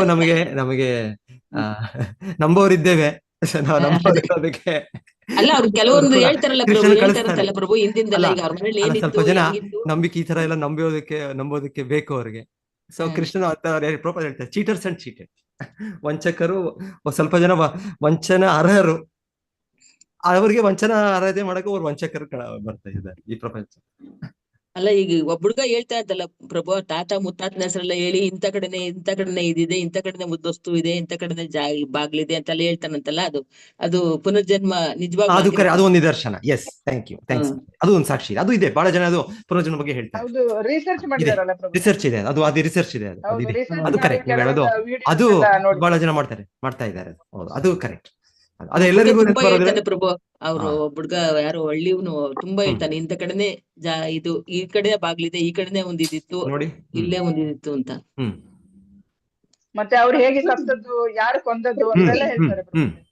ಇದೆಲ್ಲ ಇದೆ, ಕರೆಕ್ಟ್. ನಾನು ಯಾರೇ ಕೊಂದದ್ದು, ಅವನೇ ಕೊಂದದ್ದು, ರೀಇನ್ಕಾರ್ನೇಷನ್ ಸ್ಟೋರೀಸ್, ಪುನರ್ಜನ್ಮದ ಕಥೆಗಳು, ಇದೆಲ್ಲ ಕೆಲವು ಬಹಳ ಇದೆ. ಎಸ್, ಇದು ಒಂದು ಸಾಕ್ಷಿ. ಧನ್ಯವಾದಗಳು. ಇದು ಒಂದು ಸಾಕ್ಷಿ. ನಾನು ಎಷ್ಟನೇ ವಾರ ಹೋಗಿದೆ, ನಾ ಎಷ್ಟನೇ ವಾರ ಹುಟ್ಟಿದೆ ಅಂತೆಲ್ಲ ಹೇಳೋ ಒಂದು ಇದಿದೆ ಅಂತ ಪ್ರಭು. ಪ್ರಭುಜಿ, ನಾನು ಒಂದು ನನಗೆ ಯಾಕೆ ನೆನಪಿಲ್ಲ ಮಾತಾಜಿ? ಅವ್ರಿಗೆ ನೆನಪು ಬಂತು, ನನಗೆ ಯಾಕೆ ನೆನಪು ಬರ್ಬೇಕು? ಈ ತರ ನನಗೆ ಬರ್ಬೇಕಲ್ಲ, ನಾನು ಹಿಂದೆ ಜನ್ಮದಲ್ಲಿ ಏನಾಗಿದೆ ಅಂತ. ಸ್ವಲ್ಪ ನೆನಪಿಲ್ಲ ನನಗೆ. ಮೋಸ್ಟ್ಲಿ ಅವರು ಸ್ಯಾಟಿಸ್ಫೈಡ್ ಆಗಿ ಸಾಯ್ಲಿಲ್ಲ ಕಾಣ್ತದೆ ಪ್ರಭು. ಕೊಂದ್ರೆ ಅವರದ್ದು ಆತ್ಮ ಉಳಿದಿತ್ತಲ್ಲ, ಅದು ಬೇರೆ ಇದರಲ್ಲಿ ತೋರಿಸ್ತದೆ ಅಷ್ಟೇ. ಆಮೇಲೆ ನನಗೆ ಸಪೋಸ್ ಇವಾಗ ಕೃಷ್ಣನು ಎಲ್ಲರಿಗೂ ಆ ರೀತಿ ನನಗೆ ನೆನಪು ಮಾಡ್ಕೊಂಡ್ಬಿಟ್ರೆ ಎಲ್ಲಿ ಹೋಗೋದು ನಾನು?